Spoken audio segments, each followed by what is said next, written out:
Sir, ఒక secret వార్త ఇది. నిన్న ఆంధ్రప్రదేశ్‌లో ఐఏఎస్ ఆఫీసర్లందరూ కలిపి ఒక సీక్రెట్ మీటింగ్ పెట్టుకున్నారంట.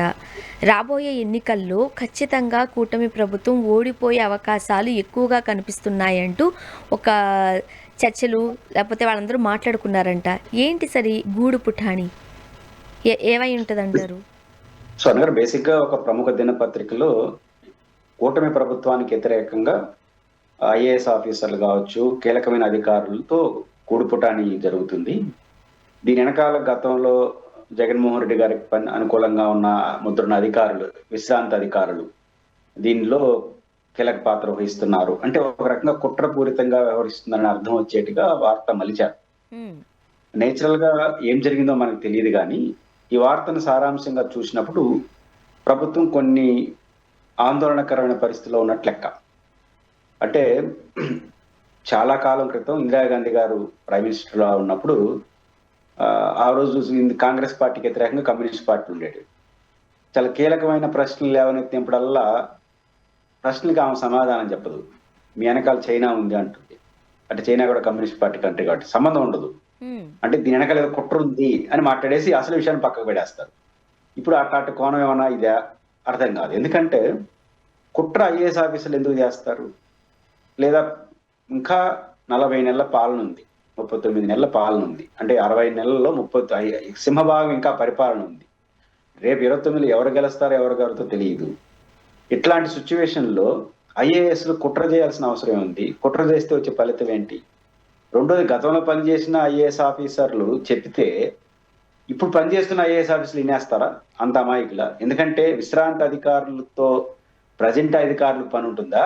ప్రజెంట్ అధికారులతో విశ్రాంత అధికారులతో పని ఉంటుందా? ప్రజెంట్ వాళ్ళే పవర్ఫుల్, వాళ్ళ చేతిలో అధికారం ఉంది. విశ్రాంత అధికారి మాట నమస్కారం తప్ప ఇంకేం ఉండదు.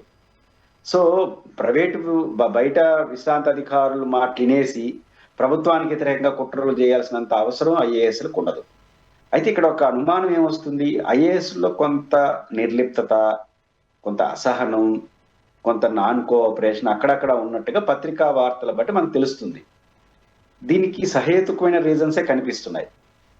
ఉదాహరణకు ఐఏఎస్లో ఆల్ ఇండియా సర్వీస్ అధికారుల్లో ఒక 2-3 రకాలు ఉంటారు. ఒకటి తెలుగుదేశానికి అనుకూలమైన ముద్ర ఉండేవారు ఉంటారు, వైసీపీకి అనుకూలమైన ముద్రలో ఉంటారు, రూల్ బుక్ తప్ప ఇంకేం మాకు సంబంధం లేదు అనేవాళ్ళు కొంతమంది ఉంటారు. ఇంకొంతమంది ఏ ప్రభుత్వం వచ్చినా మన పని మనం చేసుకుంటా పోదాం, ప్రభుత్వం చెప్పినట్టు వినాలి కదా అని ఒకరు ఉంటారు. ఇట్లా రకరకాల 4-5 రకాలుగా ఆఫీసర్స్ ఉంటారు. దీనికి సహజంగా రూల్ బుక్ లో పనిచేసే వాళ్ళు, ఎవరు అధికారంలో ఉన్నా అధికార లక్ష్యాలకు అనుకూలంగా పనిచేసేవాళ్ళు, అధికారంలో ఉన్న పార్టీకి అనుకూలంగా పనిచేసేవాళ్ళు ఒక యాంగిల్లో ఉంటారు. సహజంగా ప్రత్యర్థి రాజకీయ పార్టీకి ముద్ర ఉండేవాళ్ళు కొంచెం అసంతృప్తిగా ఉంటారు. ఇప్పుడు ఈ ప్రభుత్వం స్వయంకృతాపరాధం వల్ల అన్ని వ్యతిరేకంగా మారుతున్నాయా అని అనుమానం కలుగుతుంది. ఒకటి, వీళ్ళు కొంతమంది గత ప్రభుత్వానికి అనుకూలమైన ముద్ర వేసి పెట్టారు. ముద్ర కొంత ఉంటుంది, దాన్ని రోజు వేస్తారు. ఫలానా వాళ్ళు ఫలానా పార్టీ, ఫలానా వాళ్ళు ఫలానా పార్టీ అని 4 సార్లు చెప్పిన తర్వాత 5 ఏమి అంటారు. ఒకసారి చెప్తే భయపడతారు, ఎందుకు మా ముద్ర పడుతుందని. 10 సార్లు చెప్పి వాళ్ళు వీఆర్లో పెట్టిన తర్వాత ఇంకా అంతకుమించి ఏం చేస్తారా కానీలే అంటారు. ఆ ముద్రన ఉండిలేని అనుకుంటారు. వాళ్ళు అటు తయారవుతారు. రెండోది, ఈ ప్రభుత్వానికి అనుకూలంగానే అధికారులు ముద్ర వేసుకున్న వాళ్ళు ఏం చేస్తారు? మనకు రెడ్ బుక్ అని రకరకాల బుక్ల పేరుతో గత ప్రభుత్వం ముద్ర వేసేసి కొంతమందిని ఇబ్బంది పెట్టడం, కొంతమంది నోటీసులు సస్పెండ్లు చేసిన తర్వాత జగన్మోహన్ రెడ్డి గారు మేము వస్తే సప్త సముద్రాలని మాట్లాడుతున్నాడు. రేపు ఆయన వచ్చినాడు అనుకోండి, ఈ ప్రభుత్వం ముద్ర ఉండే వాళ్ళపై ఇబ్బంది పడేది. కాబట్టి మనకెందుకు ఈ ముద్ర అని చెప్పి వాళ్ళు న్యూట్రల్ అయిపోతారు. ఇంకా పద్ధతిగా ఉండే వాళ్ళు ఏం చేస్తారు? మనకి ఈ పార్టీ ముద్ర పడిందంటే ఇదేదో గోలగా ఉంది, కొత్త సంప్రదాయం వచ్చింది, వాళ్ళు వస్తే వీళ్ళు కొడుతున్నారు, వీళ్ళు వస్తే వాళ్ళని కొడుతున్నారు, మనకెందుకు పంచాయతీ అని రూల్ బుక్ పాటిస్తారు. కాబట్టి ఎవరు ప్రభుత్వాన్ని ఓన్ చేసుకోలేని పరిస్థితి వచ్చేస్తుంది. ఇది కుట్ర చేస్తే వచ్చిందా, మన అత్యుత్సాహం వల్ల వచ్చిందా? కానీ మన అత్యుత్సాహం వల్ల వచ్చింది. కానీ మన అత్యుత్సాహాన్ని సవరించుకొని అందరినీ కలుపుకొని ఎవరైనా ఉద్దేశపూర్వకంగా ప్రభుత్వానికి వ్యతిరేకంగా ఉన్న వాళ్ళని నాన్ ప్రయారిటీ పోస్టుల్లో ఎప్పుడు అదే చేస్తారు. కొంతమంది అధికారులు ఏంటంటే ఒక్కొక్క పార్టీతో లాయాలిటీ ఉన్న ముద్ర కొంతమందికి ఉంటుంది. ఏ ప్రభుత్వం తలనొప్పి ఉంటుంది. అప్పుడు ఏం చేస్తారంటే సింపుల్ గా వాళ్ళు కొంత రోజులు పోస్టింగ్ ఇకపోవడం, తర్వాత నాన్ ప్రయారిటీ ప్రభుత్వ ప్రధాన లక్ష్యాలు లేని పోస్టులు ఇచ్చేసి కూర్చోబెడుతుంటారు. అంతకు మించి ఏం చేయరు. మనం వచ్చినప్పటి నుంచి ఆయన్నెందుకు పెట్టారు, ఈయన్నెందుకు పెట్టారు, సోషల్ మీడియాలో, ప్రధాన మీడియాలో ఆయన్నెందుకు ఇంకా అరెస్ట్ చేయలేదు, ఈయన్నెందుకు ఇంకా పెట్టినారు, రోజు ఇదే చర్చ పెట్టినప్పుడు ఆఫీసర్‌లో అలజడి వస్తుంది. అలజడి వచ్చినప్పుడు ఖచ్చితంగా భయం వస్తుంది. తెగింపు కొంతమందికి వస్తుంది, కొంతమందికి భయం వస్తుంది. అన్నీ కలిపి ఎవరు కాకుండా పోతున్నారు. కాబట్టి ప్రభుత్వ వ్యవహార శైలి మార్చుకోవాలి. ఆఫీసర్లందరినీ కలుపుకొని పోవాలి. మరీ మొండిగా ఉంటారు. వీళ్ళు మారరనుకునే వాళ్ళు పక్కన పెట్టండి. నాన్ ప్రయారిటీ ప్లేస్‌లు ఇచ్చేసేయండి. లేకపోతే కొంతమందికి బిల్డింగ్ ఇస్తే పక్క రాష్ట్రానికి స్పెషల్ పర్మిషన్‌తో పంపించి ఇట్లా సర్దుకోవాలి తప్ప మన ఇష్టం వచ్చినట్టు ప్రవర్తిస్తే మంత్రులనైతే మనం బుద్ధి పుట్టమని పెట్టుకుంటాం. ఆల్ ఇండియా సర్వీస్ అధికారులు వాళ్ళే ఉంటారు. ఏ ప్రభుత్వం వచ్చినా వాళ్ళే ఉంటారు. సర్దుకోవాలి లేదా పక్కన పెట్టాలి. కానీ అది కాకుండా రోజు చర్చనీయాంశం అవుతుంది. దీన్ని బట్టి ఇట్లాంటి ఒక వాతావరణం వాళ్ళు సర్దిద్దుకోకుండా దీని వెనకాల ఎవరో కుట్ర చేస్తున్నారు. కాబట్టి రిటైర్ అయిపోయిన అధికారులు వచ్చి ప్రజెంట్ పవర్‌ఫుల్ గా ఉన్నోళ్ళని చెప్తే వాళ్ళ మాట వినేసి వీళ్ళ కెరీర్ బాగొట్టుకుంటారా?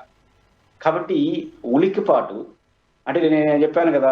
ప్రభుత్వం వ్యవహరిస్తున్న తీరు వల్ల సహజసిద్ధంగా వచ్చేదాన్ని మీరు సవరించుకోవాలి తప్ప, ఏదో కుట్రలు జరిగిపోతున్నాయి, కుతంత్రాలు జరిగిపోతున్నాయి అనుకుంటే అది ఉలిక్కిపాటే అవుతుంది తప్ప వాస్తవం కాదు.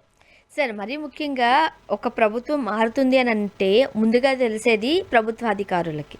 గవర్నమెంట్ ఎంప్లాయీసే ఒక రకంగా చెప్పాలంటే ఏ ప్రభుత్వం అధికారంలో ఉండాలో కూడా నిర్ణయించేదని చెబుతూ ఉంటారు. సో ఇక్కడ ఖచ్చితంగా అంటే మీరు అన్నట్టుగా సింహభాగం ఇంకా ఉండింది. ఇప్పుడే ఇటువంటి మాటలు అది రూమర్సా లేకపోతే వాస్తవమా పక్కన పెడితే ఇటువంటి మాటలైతే వస్తున్నాయిగా. స్వర్ణ గారు ఇక్కడ మీరు అంటుంది ఏంటంటే ఐఏఎస్ ఆఫీసర్‌లో ఈ కదలిక వచ్చిందంటే ఏమన్నా వాసన పట్టారా? అంటే వర్షం వచ్చేటప్పుడు కొంచెం వాసన వస్తుందంటారు కదా! అట్లా మట్టి వాసన. ప్రభుత్వం ఎట్లా పోతుందనే వాసన మీకే కదా మొదట తెలుస్తుంది అనే యాంగిల్ మీరు అడుగుతున్నారు. పాయింట్ ఏంటంటే ఐఏఎస్ ఆఫీసర్‌లకో, జగన్ గారికో వాసన వస్తే అర్థం చేసుకుంటాం. ఫస్ట్ వాసన వచ్చింది మన మీడియాకి. అంటే వాళ్ళు తెలుగుదేశానికి అనుకూలంగా ఉన్న మీడియా. మళ్ళీ జగన్ 2 నెలల నుంచే ఓడిపోయి తీవ్రంగా ఓడిపోయి మళ్ళీ జగన్ గారు నిలబడడా అనుమానాలు వాళ్ళకే వచ్చిన రోజుల్లో దాన్ని వదిలేసి మళ్ళీ జగన్ వస్తాడంట, వస్తే ఏంటి పరిస్థితి, పారిశ్రామికవేత్తలందరూ మళ్ళీ జగన్ రాడని బాండ్ పేపర్ అడుగుతున్నారు, మళ్ళీ వస్తే మా పరిస్థితి ఏందంటున్నారు. ఇవన్నీ పెంచి పోషించింది మీరే కదా. అసలు ఈ మధ్య మాట్లాడట్లా, ఏదో రివర్స్ అవుతోందని మాట్లాడట్లా. అంటే ఎందుకు మాట్లాడారంటే మళ్ళీ జగన్ వస్తే ఏమైపోతుందని భయభ్రాంతులు గురి చేసి 29లో ఎలక్షన్ ఇప్పుడు ఎందుకు ఆగవాలా, దాన్ని ఇప్పుడే పట్టుకున్నారు. దాంతో ఏమైందంటే వీళ్ళే అంటున్నారంటే ఏమో అయి ఉండొచ్చని జగన్ గారు అంతకుముందు మళ్ళీ వస్తాం, మనకు ఒక మంచి రోజు వస్తుందని మాట్లాడాడు ఫస్ట్ ఆయన. ఎప్పుడైతే ఈ వాదన అవును మేము వస్తామని మొదలెట్టాడు ఆయన. కాబట్టి మీరు బలాన్ని చేకూర్చే పద్ధతిలో మాట్లాడుతున్నారు. దానికి తోడు అదనంగా ఇప్పుడు ఐఏఎస్ ఆఫీసులు, ఐపీఎస్ ఇట్లా వార్తలు రాస్తే ఏమవుతుంది? మీరేం చెప్పారు వాళ్ళకి ఏమైనా వాసన వచ్చింది, అది ఐఏఎస్లు ఐపీఎస్లకు ముందే తెలుస్తుంది కదా, ముందే కూర్చుంటున్న ఈ వార్త రాయడం ద్వారా మీరు ఏం ఆశించారు? ఏదో కుట్ర జరుగుతుందని మీరు అనుకుంటున్నారు రాసిన వాళ్ళు. కానీ సమాజం అనుకుంటుందో ఐఏఎస్లు అనుకుంటారంటే చాలా తెలివైన వాళ్ళు కదా, ఓ వాళ్ళకి అర్థమైపోయిందేమో ఇంకా మళ్ళీ జగన్ వస్తాడని అనుకుంటే జగన్ ప్లస్ అవుతుందా మైనస్ అవుతుందా మీరు రాయడానికి పోయి పూలమాలలు వేస్తున్నారు. కాబట్టి కొన్ని అత్యుత్సాహంతో చేసే ఇట్లాంటి వాటి వల్ల ప్రభుత్వానికి నష్టం. కాబట్టి మళ్ళీ ఐఏఎస్లు కీలకంగా ఉండే వాళ్ళు మళ్ళీ వస్తుందని గూడుపుటాని చేయడానికి ఇంకా 40 నెలలు కూడా గూడుపుటానికి సిద్ధపడ్డారంటే ఓ ఆల్రెడీ అయిపోయింది ప్రభుత్వం పని అనే భావన ప్రజలకు వస్తుంది మీ వల్ల. కాబట్టి కొన్ని అత్యుత్సాహమైన పనులు చేస్తే మీకే నష్టం. ఆ ప్రయత్నాలు అందుకే చెప్పాను. మీరు సవరించుకోకుండా ఇట్లాంటి వార్తలు ఒడ్డి వారిస్తే ఆటోమేటిక్ ఏమవుతుందంటే ఖచ్చితంగా ఇంకొంచెం నమ్మకాన్ని పెంచుతుంది ఆ పక్క. అయ్యో కుట్ర చేస్తున్నారు ఐఏఎస్లు, మనం చంద్రబాబు నాయుడు వెనకాల నిలబడాలని ప్రజలు అనుకోరు. ఐఏఎస్ మనం కూడా మారదాం అనుకుంటారు. అంతే తప్ప కుట్ర అనుకోరు. అదిగా వాళ్ళు రాసిన వాళ్ళు ప్రభుత్వం అర్థం చేసుకుంటే మంచిది. అండ్ నిన్న